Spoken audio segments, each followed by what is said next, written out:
Bonjour à tous. En ma qualité de libraire et directrice de la librairie Gallimard de Montréal, et au nom des membres de l'Association des libraires du Québec, je vous souhaite la bienvenue à cette 10e journée interprofessionnelle des acteurs du milieu du livre. Elle sera consacrée cette année à un thème très stimulant, les nouveaux modes de consommation du livre. En guise d'introduction, je souhaite vous faire part de quelques constats qui s'inscrivent dans la réflexion que nous mènerons ensemble aujourd'hui. On le sait, depuis plusieurs années, l'ère numérique a radicalement bouleversé l'économie du livre. Nous questionnerons tout au long de cette journée certaines des mutations récentes, en particulier celles qui concernent les multiples formes de promotion du livre. Depuis 30 ans, nous nous interrogeons et nous inquiétons de la baisse du nombre des gros lecteurs, du vieillissement du lectorat, de la diminution du temps dédié à la lecture de livres. Pourtant, on n'a jamais lu autant qu'aujourd'hui. Par ailleurs, les statistiques montrent que les jeunes lisent beaucoup sur leur téléphone, surtout, mais pas forcément du livre. Partout, les médias se repositionnent pour gagner de nouvelles communautés qui gravitent autour des réseaux sociaux et consomment différemment de l'information culturelle. De nouveaux prescripteurs sont apparus qui alimentent les réseaux sociaux, animent des blogs et des chaînes YouTube ou encore diffusent leurs choix sur Instagram. Tout cela contribue à faire parler du livre. On ne peut que s'en réjouir.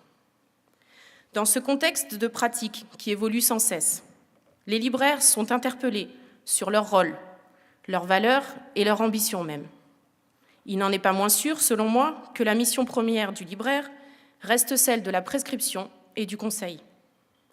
Ce qui me paraît intéressant aujourd'hui, c'est comment ces nouvelles formes de circulation de l'information modifient le rapport entre les différents joueurs.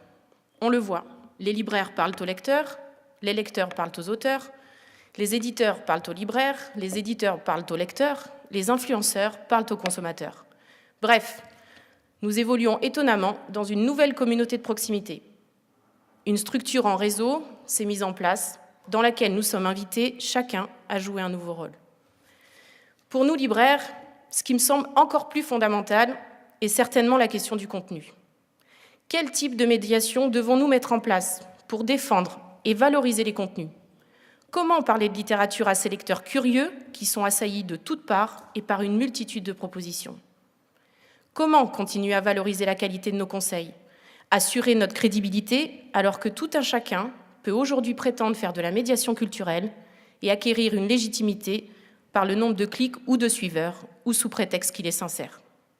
Ces questions de positionnement pour et dans le livre se pose pour chacun des acteurs du milieu du livre. Il ne me reste plus qu'à nous souhaiter une rencontre riche en échanges de qualité et de passer la parole à Jean-Philippe Cipriani, cette année encore notre animateur pour la journée. Merci de votre attention.